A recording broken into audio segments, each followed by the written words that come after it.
The Ravens have been beat up.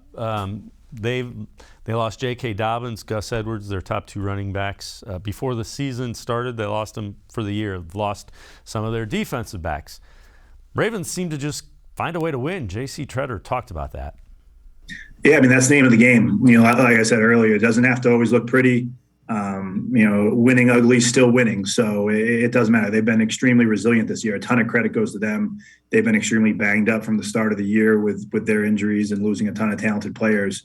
And they continue to find ways to win. So it's going to be a great challenge for us. I haven't dove into the film on them, but we've played them a ton, and they've been successful for a long time. So it's going to be a great test for us.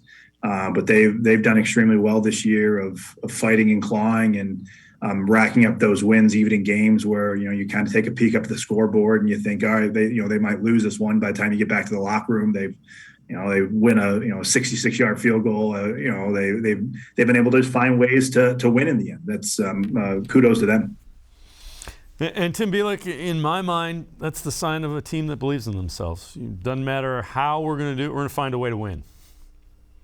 I mean, that's due in large part, I think, to just the culture the Ravens had. They've been so successful for so long that's just embedded in their DNA. They don't know how to operate either way. And there's two things I think that helps with why Baltimore continues to win, even though they're shorthanded. Number one, Lamar Jackson's still really good. When you look at his numbers, completion percentage is in the mid-60s. It's not the best. He's only got 6 more touchdowns than interceptions, but it seems like whenever he needs to make a big play, he's always able to do it. And it seems like he's got plenty of talent still around him at the skill positions. Marquise Brown has really started to emerge this season. Mark Andrews is as good a tight end as there is in the NFL. Sammy Watkins has had some decent moments. Rashad Bateman, the rookie, has been good when healthy. The defense can still make some plays, especially with their blitzing scheme. And, anytime you get in a third down against Baltimore, they're going to bring the heat on you.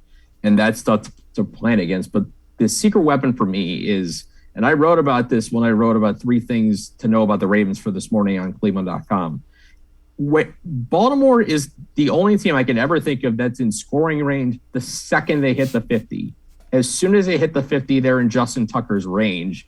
I mean, he's the best kicker, probably the best kicker in the history of the NFL at 66-yarder against the Lions. And when you have a weapon like that, who anytime you cross the 50, you're pretty much almost guaranteed to score. That's a huge relief in the offense, especially in a 2-minute drive where, say, if you get a touchback on a kickoff, you're at the 25-yard line.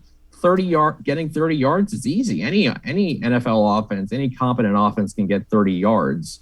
So if the Browns have a lead in the fourth quarter and the Ravens even sniff the 50-yard line, let alone get past it, game's pretty much over.